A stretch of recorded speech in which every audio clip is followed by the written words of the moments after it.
Hello, everybody. Welcome to round 71 of the WBC Talks. This time, we're going to talk about 𝗥𝗢𝗡. As you can tell, we have Marina Shepherd, John Shepherd from 𝗥𝗢𝗡, and also Lowell Cohn from Protocol. Welcome, everybody. Hi. Hello. Hello. First, I just want to ask you how you've been during this pandemic time. Yeah, we've been very well. Thank you very much. It's been unusual for us not traveling so much, but that's very good. And the number of shows has given us some time to really look at different things within 𝗥𝗢𝗡 again and make some changes at the time to think about new developments. So it's been really good for us, hasn't it? Let me welcome Mauricio Suleiman. Hi, how are you? Hello, Marina, John, and Lowell. How are you doing? Doing really We're well. good. Very good. Very happy to see you, my friends. Nice to see you, Mauricio. Thank you. Thank you. Just to let the people know, are you based in Germany, John and Marina? At the minute, we're in Doncaster in the United Kingdom. Okay, United Kingdom. And Lowell, you're in Canada. I'm in Toronto, Canada right now, and our offices are here in Toronto. That's a very nice picture you have behind you, 𝗥𝗢𝗡𝗗. Thank you, and Air Canada on the other side, Vince Carter. So very Toronto representing. Thank you. I think Well, that I want to show you my. Go ahead, Victor. I don't know how do you want to start, Mauricio, but I would like to ask Marina and John, what is 𝗥𝗢𝗡? Just to tell the people what it is. John, I'll let you answer this one. Okay. Well, 𝗥𝗢𝗡 is basically a database, I suppose, with a web interface, so that we record all boxing bouts from 1867, from the Marquis of Queensberry up to the present day, and we are the official record keeper for the sport of boxing. We have about 3,000 people in the boxing industry who log into 𝗥𝗢𝗡, and we have a good relationship with all the sanctioning bodies, with the WBC, and we have a good relationship with all the commissions around the world as well. The information is freely available on the site. Anybody can access it by going to 𝗥𝗢𝗡.com, and you can sit there and just get lost in boxing. If you're not interested in boxing, don't bother. I think you can say that originally it was built as a matchmaking database, but now it's an administrative tool for all of the industry and a never-ending source of information for boxing fans. And how did this idea came? Who was it? It was you, John? Who's the one that loves boxing? Because you had to love boxing to start keeping all the records from 1867. Yes, originally it was on my PC at work, and I had a matchmaker. I was promoting for Prince Nassim Hamid, and I had a matchmaker called Graham Lockwood, whose nickname was the Weasel. And the Weasel was a very devious character, and I knew he was doing all sorts of deals with the matchmaking. And because my knowledge of British boxing was a fraction of his knowledge of British boxing, he was running rings around me. So I just built up a database of British boxers. So I knew that when our fighters were being matched, who they were being matched against.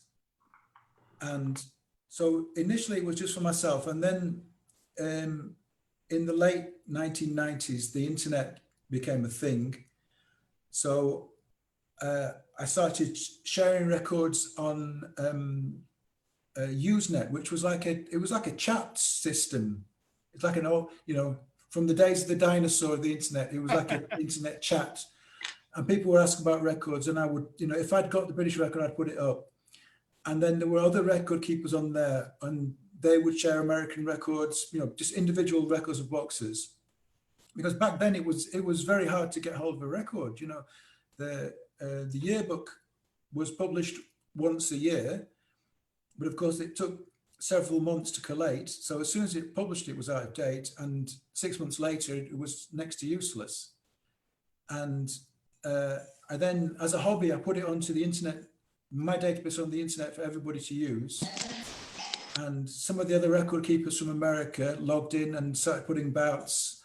And that was so exciting. I was sat there at home in Doncaster, and I knew I can't remember, there was 40,000 bouts in the database. And I hit refresh, and there was 40,001 bouts in the database. And I hadn't typed that one in. And yes, I've got some help with this, because I sat there for months typing them in. Yeah. So you start growing that way then. That's how it started off. And it was just it was a hobby. It wasn't a business at the start. But then I got a call from the host. It was hosted by a company in Manchester. And they said, "We're very sorry, John, but we're going to have to terminate our contract with you." And I thought, well, what's wrong? What have I done? And they said, well, we've got 600 websites on this server, and your website is consuming more resources than all the others put together. So then I had to go out and I had to buy a server. In those days, I had to drive over to Manchester.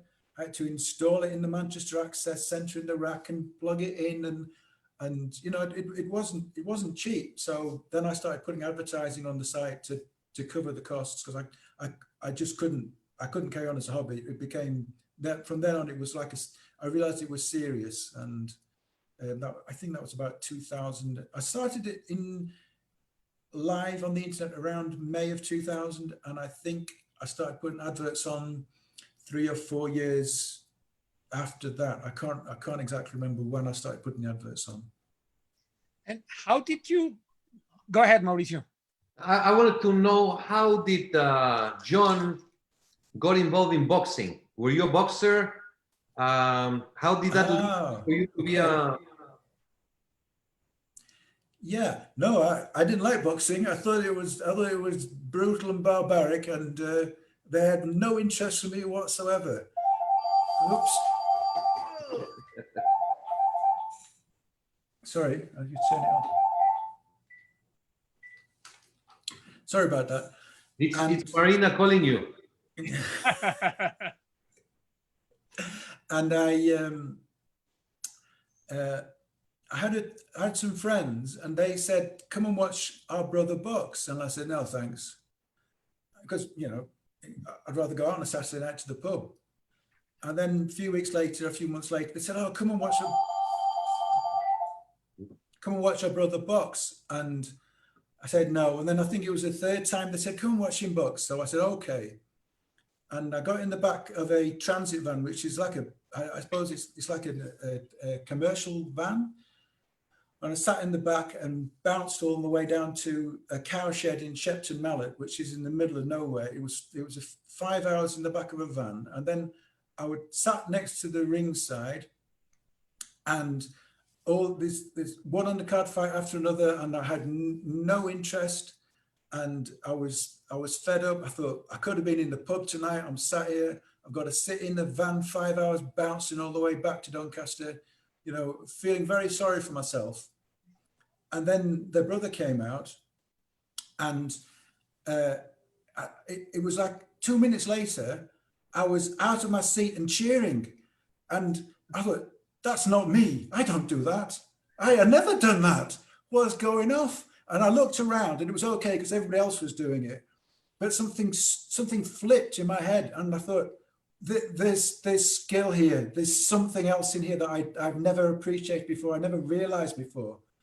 And after that, I had to know, what was it that got me off my seat cheering, because I'm quite a placid person. And that was it. And the brother's name was 𝗧𝗔𝗟𝗡𝗗, and he's called Prince 𝗧𝗔𝗟𝗡𝗗.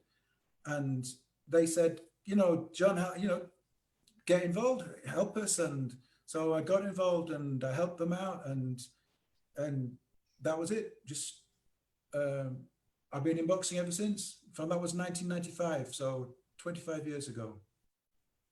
I found a record from some John Shepherd in BoxRec with 1 win only and 0 losses. I mean, I think that you're cheating.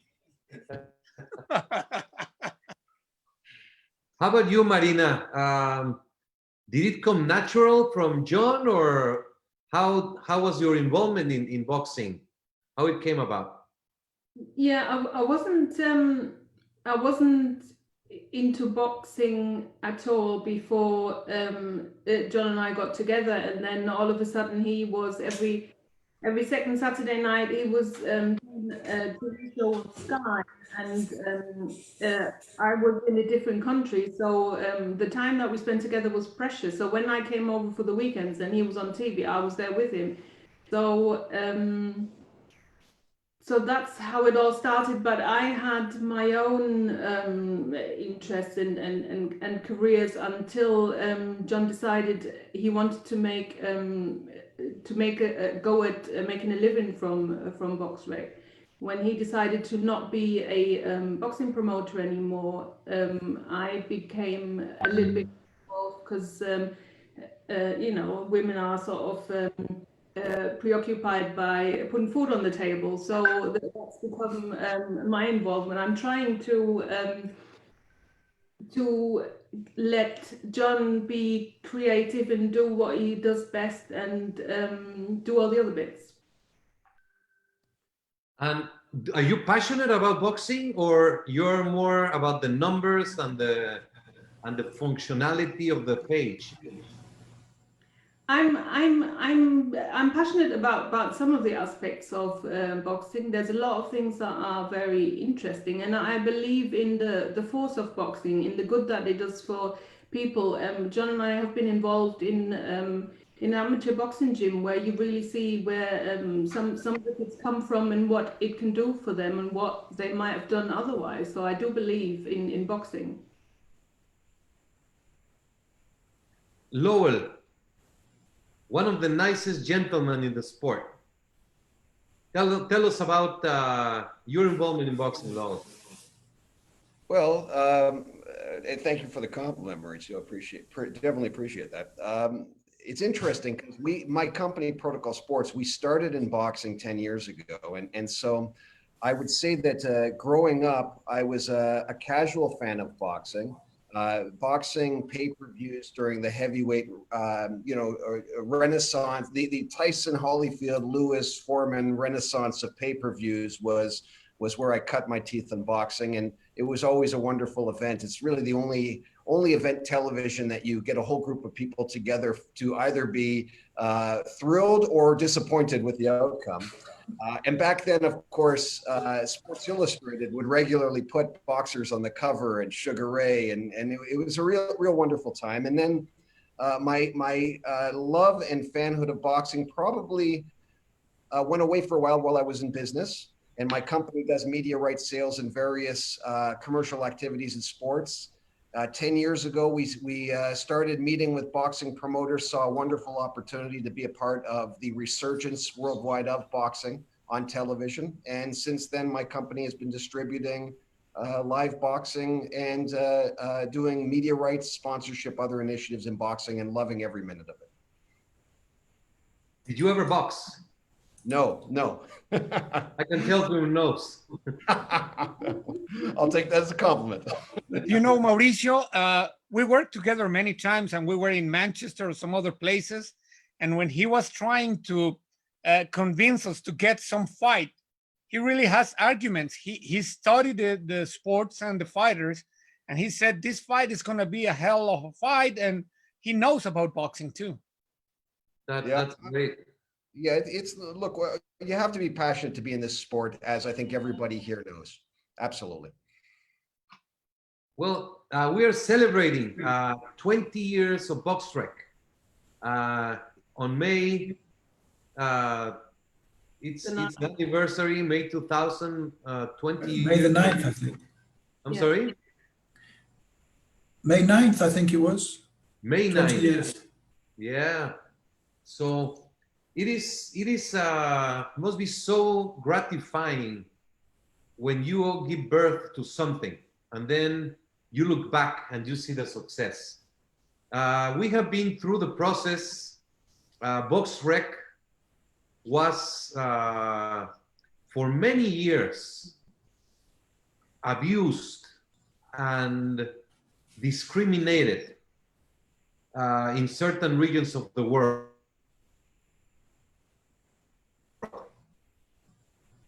And through the delivery of goods, now is the official record keeper in the United States for all national, and it's exclusive and it's world recognized. So that is not a minor thing. It takes work, dedication, passion, belief, sacrifice, and simply it's just a great honor to know you, because we have seen the development of BoxRec throughout the years.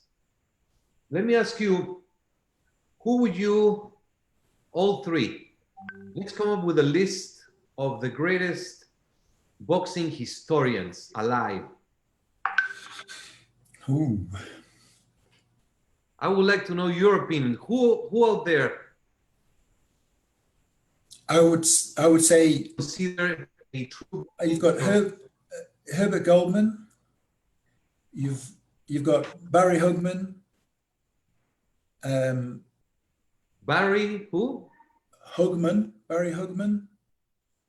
Herb Goldman. Harold Alderman. Of Don Majeski, the lovely Don Majeski. Bob Yalen. Come on, help me out. How about 𝗥𝗢𝗨𝗡𝗗? Eric, yes. Can't forget Eric, yeah. Marina? Yeah, I would have said those ones that that we have personally met, and just to pick up on what you said about it being gratifying, it is very gratifying that we're now so embedded in the sport that I could go anywhere into any boxing show and I would know someone, or at least have emailed with someone, and that's a great honor. And last year we went to New York and we met Herbert Goldman, and I thought that was a wonderful experience. It was nice. I'd never met him before, and we just sat down in our hotel lounge and had a good 2 hours. And he's a well, most of them are really interesting people and characters, and it's just nice to have someone with so much knowledge. And the same goes for 𝗥𝗢𝗨𝗡𝗗, and also for Bob Yellen, which we both have had numerous interesting conversations about things that maybe other people would not consider interesting. No more names? Come on, Lowell. Who else? If I'm going to give you a name, I wouldn't necessarily say call him a historian, or arguably he is, but I like early Thomas Hauser writing. I like a lot in terms of capturing a picture of boxing in a moment of time. I wouldn't, now to call him a historian, I wouldn't know if I would. I don't know what a historian is versus a journalist, but Thomas Hauser, early writings, absolutely fabulous. Do you know Yeah. Joe Koizumi? Yes. Yes. I think he should be in that list. Yeah, and Joe helped me a lot in the early days with Japanese information. Now we get the information from Tsuyoshi, direct from the commission. But of course, when we started off, we had no relationships with the commissions. So I was relying on people like Joe, to get me information from Japan.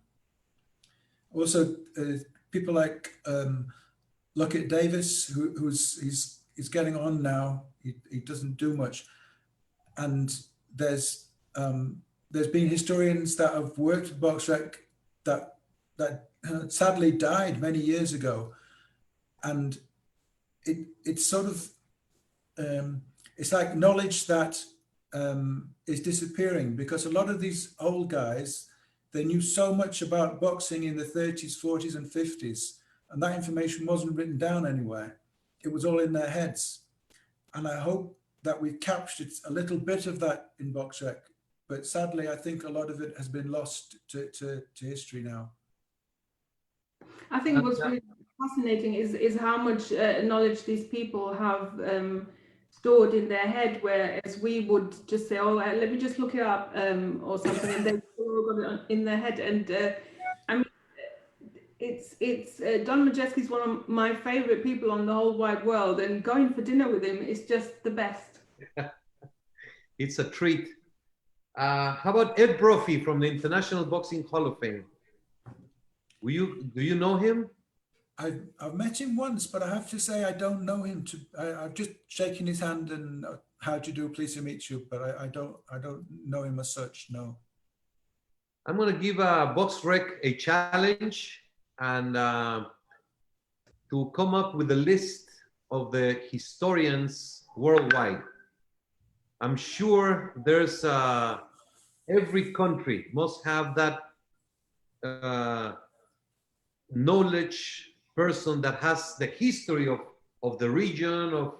I think that would be some interesting, fun thing to do, because you're doing the same thing, and you're not doing anything. You're not busy, so I gotta give you something to do. There's no fights right now, so get busy. There's a few, not many. There's a few. How do you? I think before you came on, I said that we were extremely busy right now, because as we never stop working, even though there haven't been any boxing shows on. But you know, we've been thinking about how to. We have continuously developed, and that's one thing that's really brought the site forward, is that we continue to develop some of the features. So we have taken this time, but to develop some new features and get into some more new exciting stuff. But of course, we will accept your challenge and come up with a list of historians. So when you go in BoxRec, what do you find in BoxRec? I never been in BoxRec. Lead me to how to read the page. What do you find there? What is there to discover?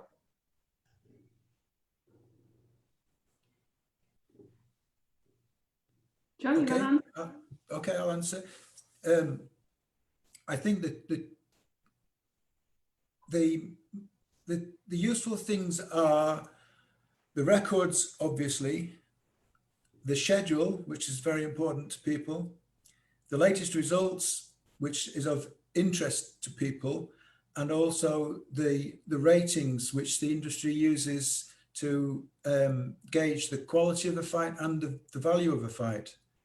I think the ratings are possibly the most interesting thing of BoxRec, because then you can,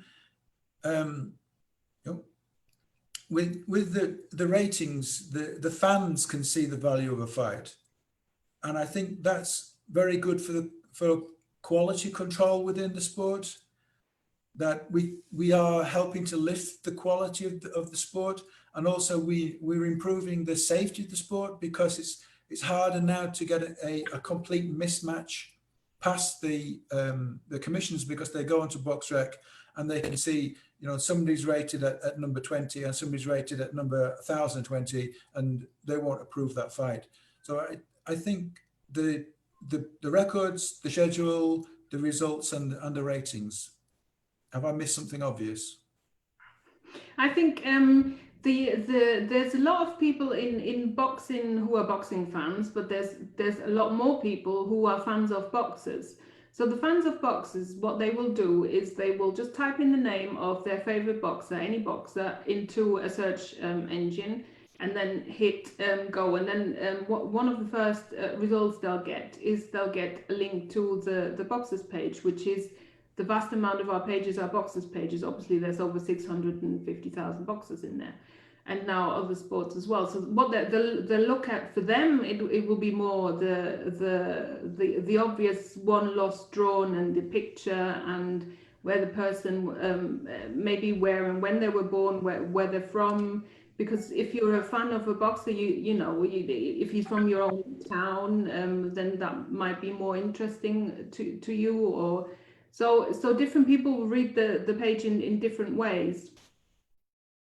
I would say, going by the complaints that I get, the ratings are the most important bit, because if there's 1,000 boxers in a division, you can be sure that 999 of them have emailed me to say they're rated too lowly.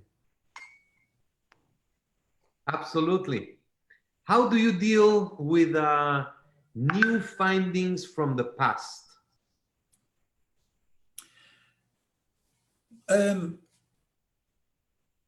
When I started off, I sort of took the ring record books as being verbatim.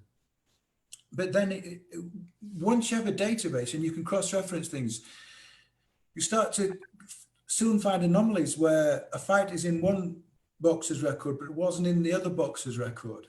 Or both boxers won the same fight in their respective records.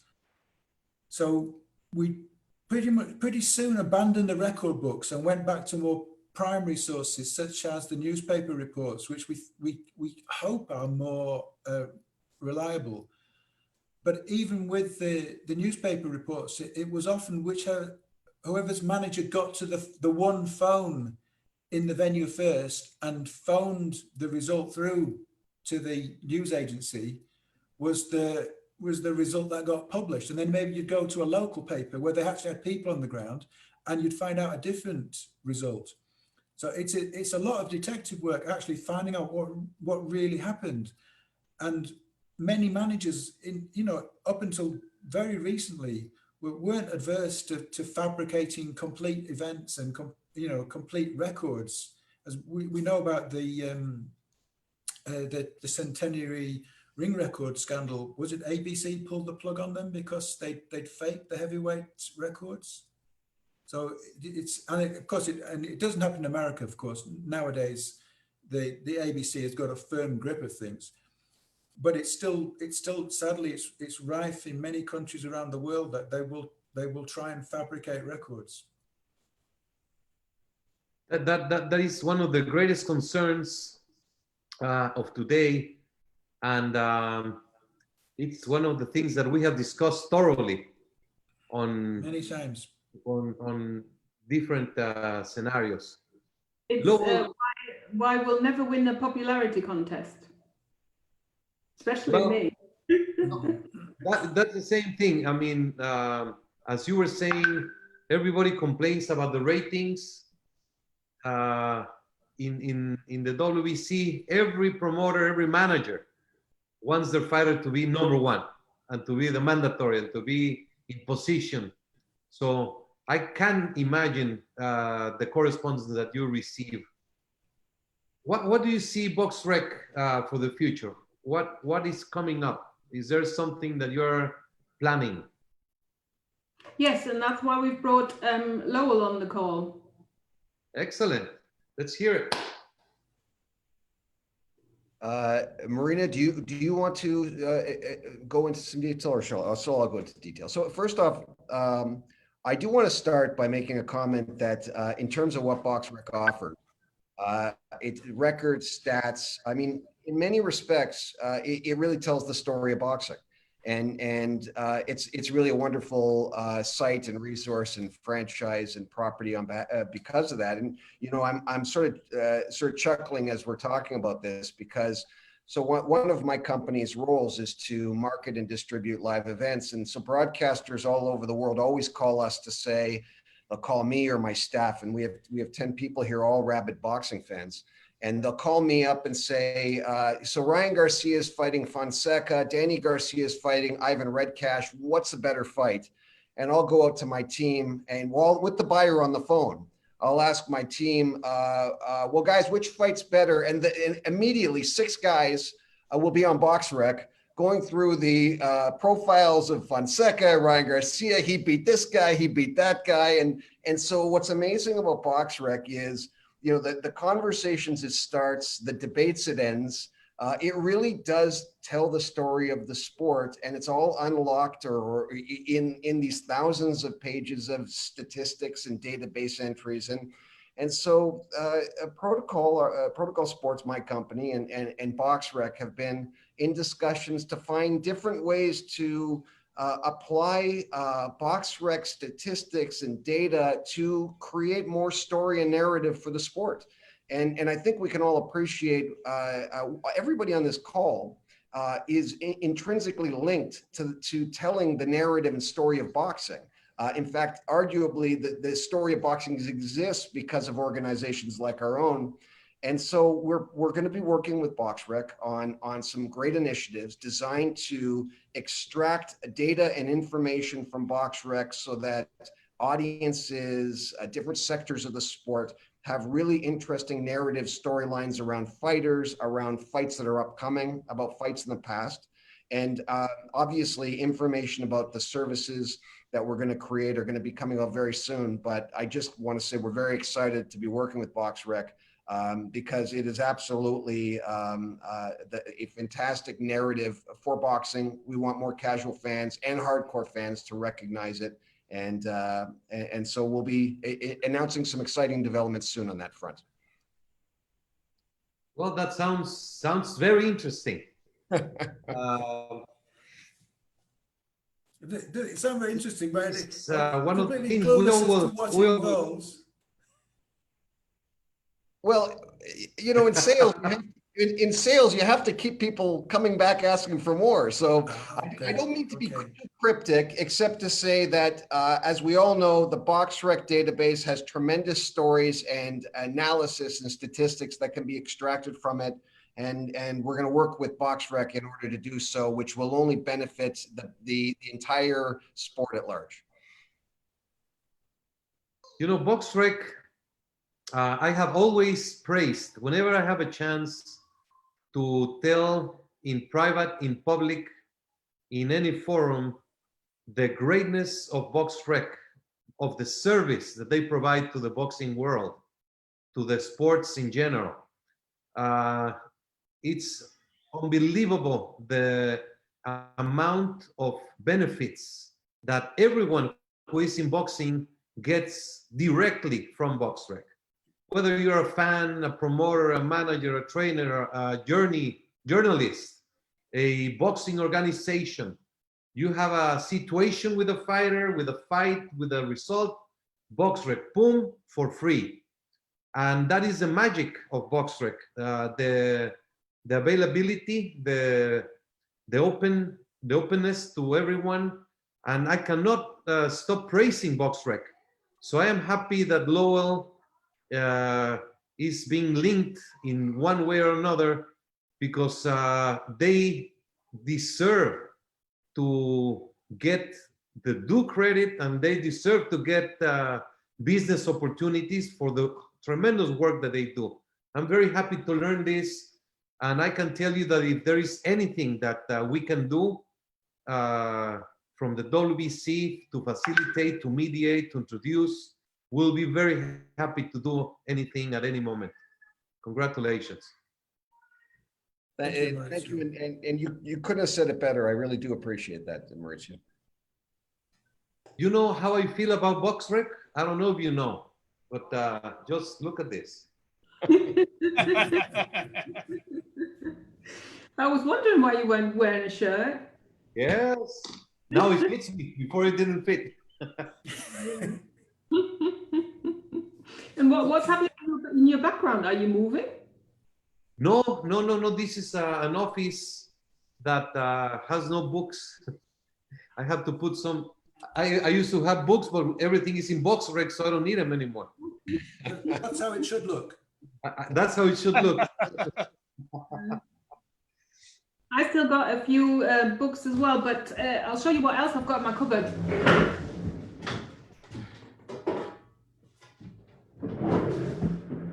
Of course.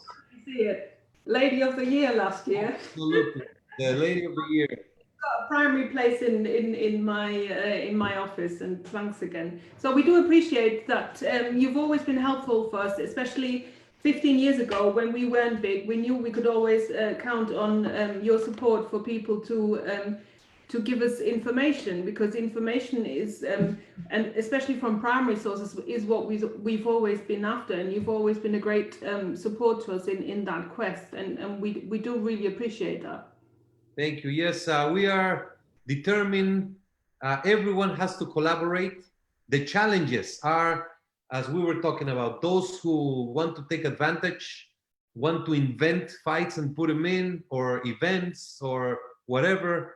And you and I have discussed on having the ability of having a neutral panel to analyze conflicting situations. I think that's Cancun. Yeah, last year. Late at night. Yes, Abel and Tom, that's a nice picture. So, I think, can I come in? I think what Mauricio is saying is a part of boxing that is absent. There is no world boxing police. There is no one authority that stands over the entire sport. So when we try to do due diligence with the records, with the results that are coming in from, let me say, disreputable commissions, we are acting as the police, and it's very difficult for us because there's no rules. And with boxing, there's no black and white. Everything is a shade of grey. There are commissions that are honest 90% of the time, and 10% of the time they will slip a result in. We can't exclude the 9% of genuine fights, but then we will have an argument about the 10% of fake fights. There's no one for us to turn to say, look, we're not happy with this. Can we have an independent adjudication on it?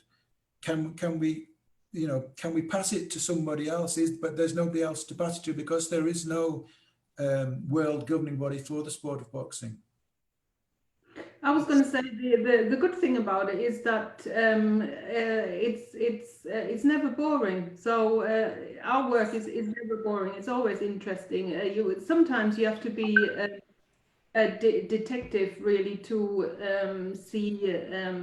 We get results submitted that are forged with forged personal documents, where then the age of the fighter is manipulated by copying other letters from the same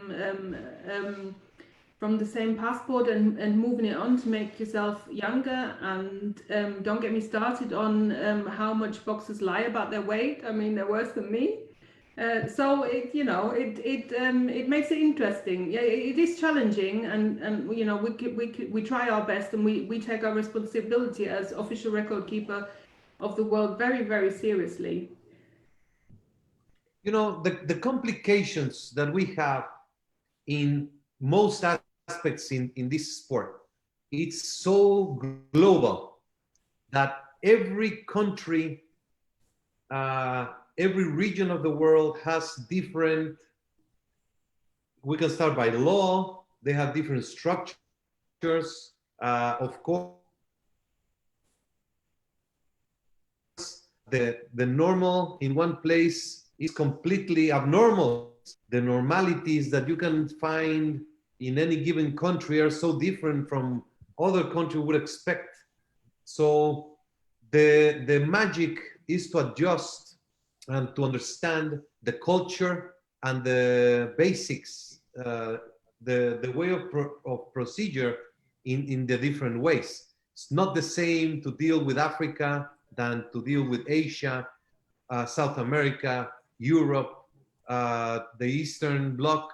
So that's the complications. And when you manage when you're able to manage the possibility of dealing with the different cultures, then you add an additional element for those evaluations. But just the work that you all do is unbelievable. Is so recognized, and I am certain that 𝗥𝗢𝗨 will be spoken about in 100 years in the history of our sport.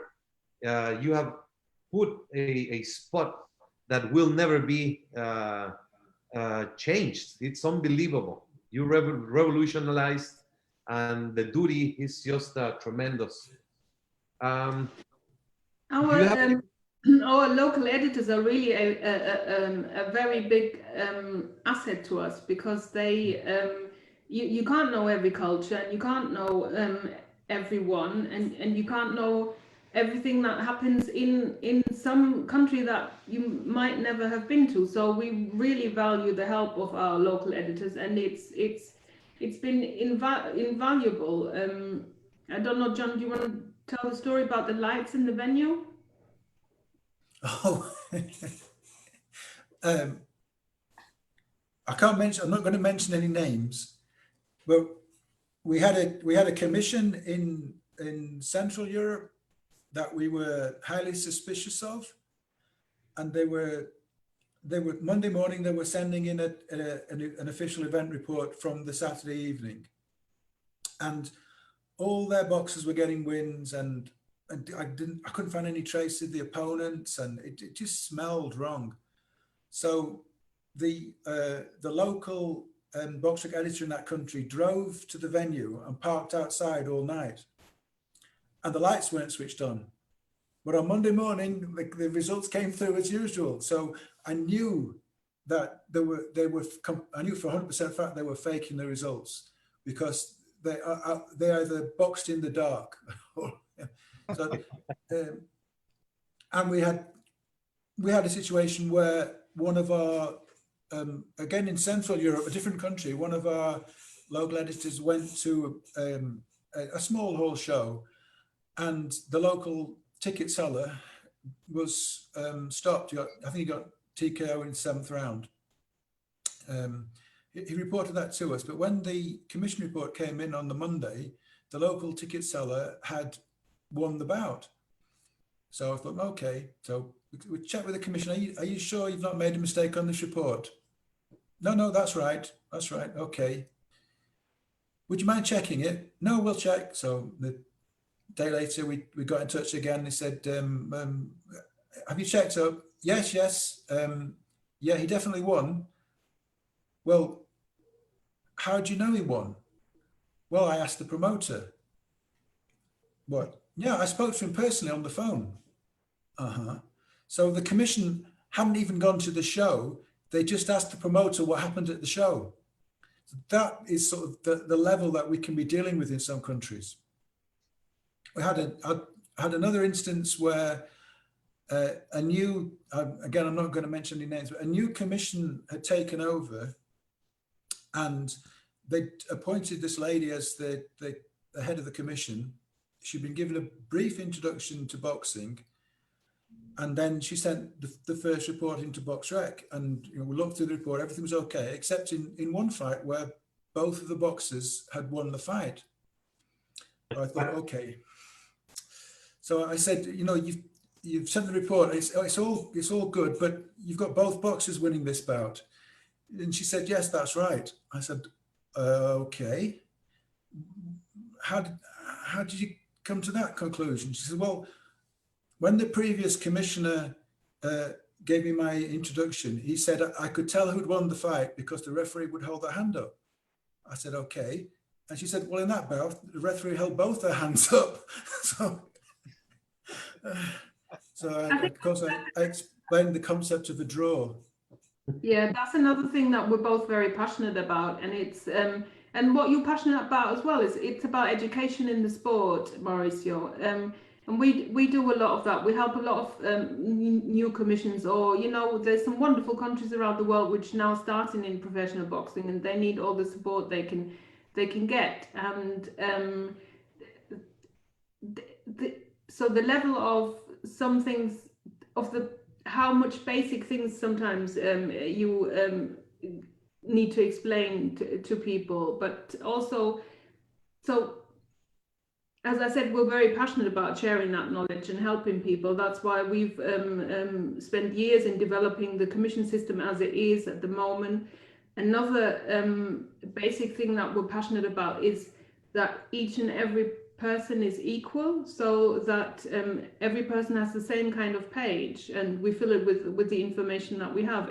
Every boxer can look up his or her record on the page.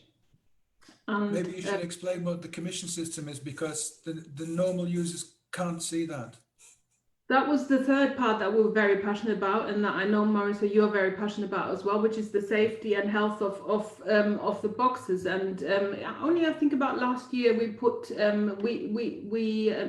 BoxRec, as you see it as a normal user, is it's just like a surface, and underneath there is a lot more information depending on your login. So we do give the commissions the ability to track suspensions and to see more information when they log in.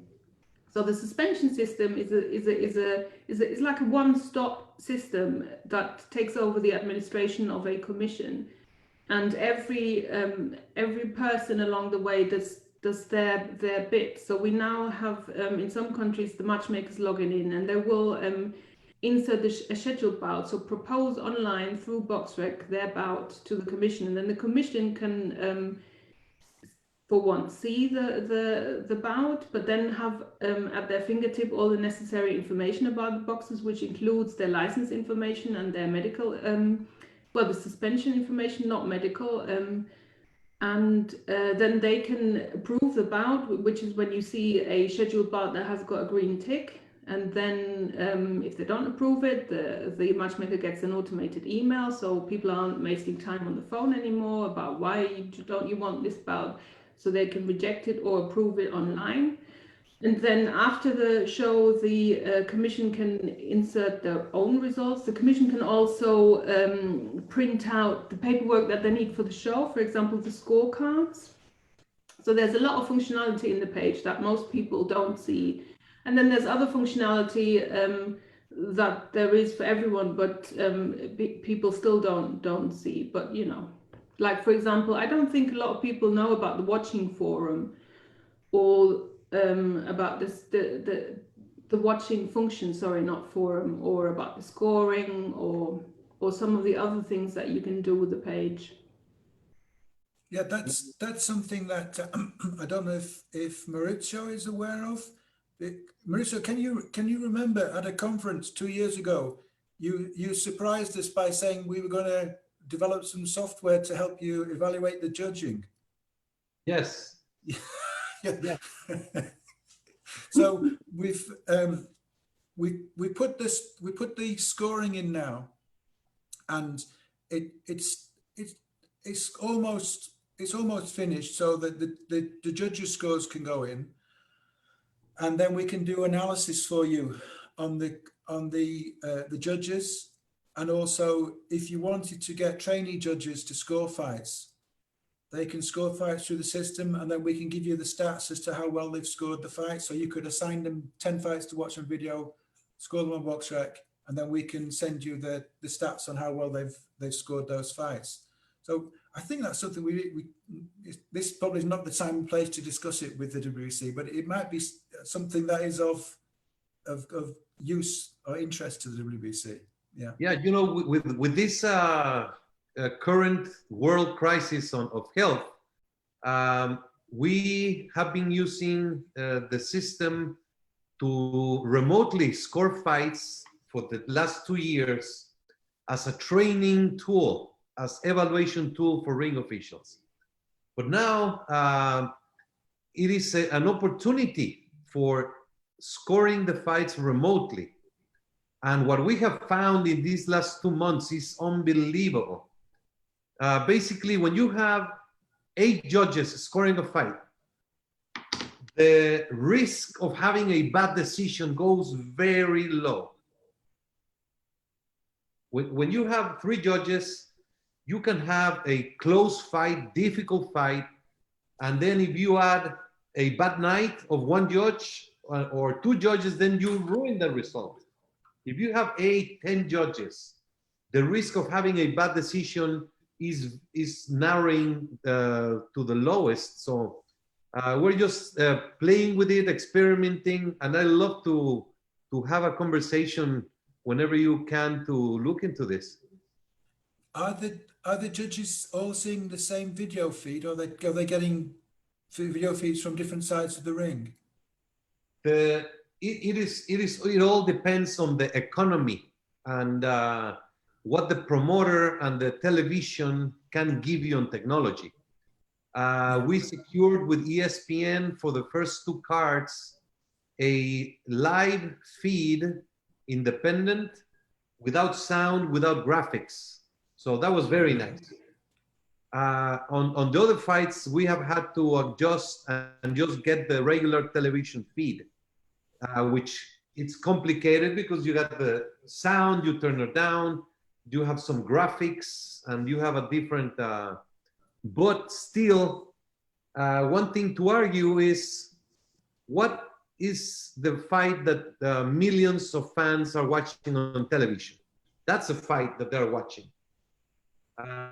What is the difference between the judges scoring live when you have three judges live, but everyone sitting in a different side? So also with the complication that you're looking up as a judge, there's many times that you don't really see what you are supposed to see because of the angle or the referee or just where the boxers are positioned. So we're just playing with it. I am finding a lot of interest because it is believed that the judge has the best seat in the house, but it's not necessarily correct because where does the tennis judge sit? He sits way up high so he can see perfectly the whole actions. And the judge is not necessarily sitting in the best seat in the house. I think we can. Sorry. We've all seen it. We've been at an event. We've sat ringside. We've watched a fight, and then we've got home, and then we've watched it again to see what really happened because you get so much better view on the television. Yeah, that's a fact. You got better view on the television most of the time. Sometimes they switch an angle. It's a very quick switch, so you can lose some activity, but most of the time you get a crisp, clear view of what is happening and what is landing and what is not landing and the effect. But this is just some food for thought, and we're having fun with it.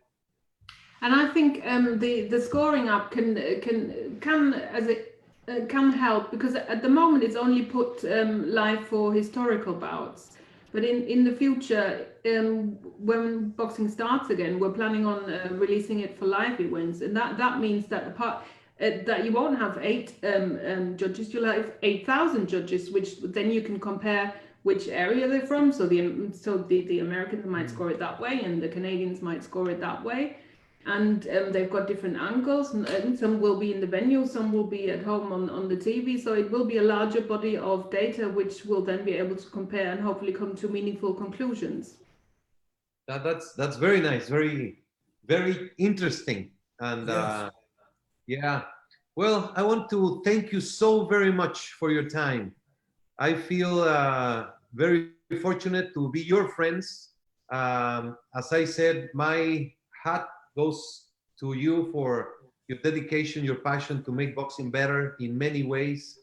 And I'm very happy that you are linked to Lowell because he's a tremendous asset for the sport, and only great things can come with this venture. So I wish you the best of luck. Is there anything that you'd like to add before we close the show? No, it's a pleasure. It's a pleasure seeing you, Emirates. So I hope it's not too long before we can meet in person again. I don't think it's not going to be this year, but we'll certainly see you next year. Well, we were so looking forward to St. Petersburg. Everyone was really excited about it. So now we'll have to see you there online somehow. So I'm looking forward to the show that you'll put on. And Yes, if you want some analysis, you'll or a record keeper report, of course you'll get it. yes, I would like to invite you to do a panel. Let me tell you how the convention is going to be. It's going to be phenomenal. We're going to have some virtual technology.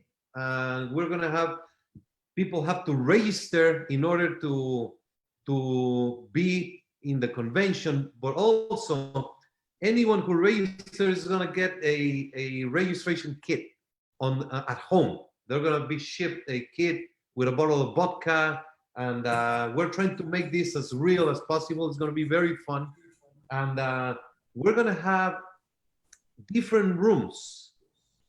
So like this one could be one of the rooms we talk about, and 𝗥𝗢𝗡 gives their annual report, and you take that room for 30 minutes. So people can choose where they go. We're going to have, because we have to cover the whole world and the schedule of times.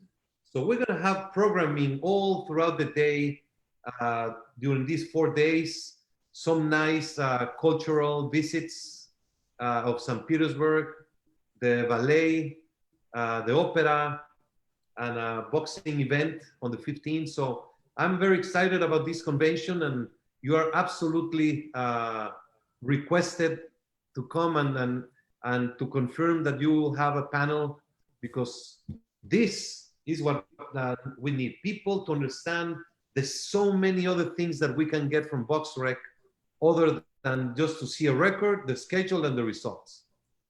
And Mauricio, I wanted to just add, it's very funny, apropos to everything we're saying. When I first called John and to talk with him about the possibilities of working together on various initiatives, Protocol and 𝗥𝗢𝗡, John said to me on the phone, first phone call, he said, you know, what you're seeing on 𝗥𝗢𝗡 is just the tip of an iceberg, and the meat of it is really below the surface. And I remember sort of saying to him, oh yeah, I understand, sure, of course. And it's incredible how much is below the surface. And I know we're just pleased to be a part of sharing more of what's beneath the surface and helping John and Marina and 𝗥𝗢𝗡 to create even greater things from all of that's beneath the surface. So thank you for them for having me here, and thank you for hosting me and here. Excellent.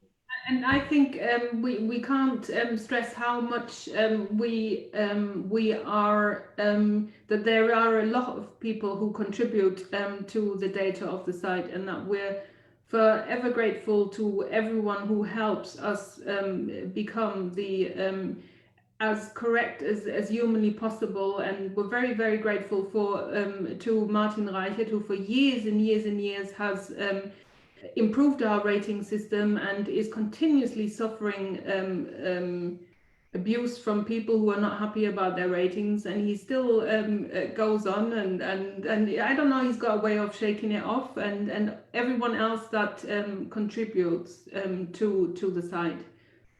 And we wanted to have a big party in May, and we'll celebrate our 21st anniversary like in human lives. It'll be more important than the 20th. Well, we're dedicating 2021 as the year of boxing. There's going to be a lot of celebrations throughout the year, and please be sure that we're going to celebrate 𝗥𝗢𝗡's anniversary during 2020 in a special way. Wonderful. Mauricio, I would like to ask John, which fighter was the first one in 𝗥𝗢𝗡? Do you remember? Yes, it was Ortiz. 1 second. It was Manuel Ortiz. Manuel Ortiz. Manuel Ortiz, yeah. That was the first entry in 𝗥𝗢𝗡. Yeah, I don't know why he was the first entry. It was just the first one I typed in. I just got some records and started reminding. Before that, I had got the British ones, but that was on a PC. So this was a database for the internet. I had to start again. Just He was I wonder how many fingers left. he was boxing against Benny Goldberg. So and you can see it if you look on the link. It will say boxrec.com event number 1. So event/1. Yeah. That's a great question, Victor. Thank Oh, you. that's one thing we didn't mention at all is how much we've started to develop in the amateur boxing. So last year we started including other sports, and the one that's obviously most prominent is amateur boxing. And about a month ago, being busy in the last few weeks, about a month ago we put the WHR, the whole history ratings, live, and they seem to be working quite well for amateur boxing as well. I think I'm looking on my spreadsheet. We've only got about 95,000 amateur boxing bouts in the system so far, but still they're holding up quite well. So we're quite happy about that. That's sensational. That's another one of the very important things to look for. The amateur, he has been abandoned terribly for the last 20 years with a terrible administration by the International Federation, but now new things to come, and we'll see. But we need to support and to take care of the amateur side of the sport. Without amateur, there's no professional, and you cannot link amateur and professional. That's criminal. We have to have a healthy amateur program worldwide in order to preserve a healthy professional program. So very much looking forward to many things. God bless. Thank you so much. Stay positive, stay safe, of course, and we'll be seeing each other. And John, it's going to be before the end of the year. I'm sure we'll see each other before the end of the year. I hope so. Thank you so much. God bless. Mauricio. Take care. Mauricio, I just want to share quickly. I know many fighters that are very proud that they made their debut, but they're waiting for the record. And as soon as the record is in BoxRec, they feel they are a fighter in the world. So congratulations. That's very nice. That's good to know. Thank you. Thank you very much. Okay. Number 1. Thank you, John. Thank you, Marina. Thank you, Lowell. Mauricio, thank you very much. This was round 71 of the WBC Talks. Thank you. Goodbye.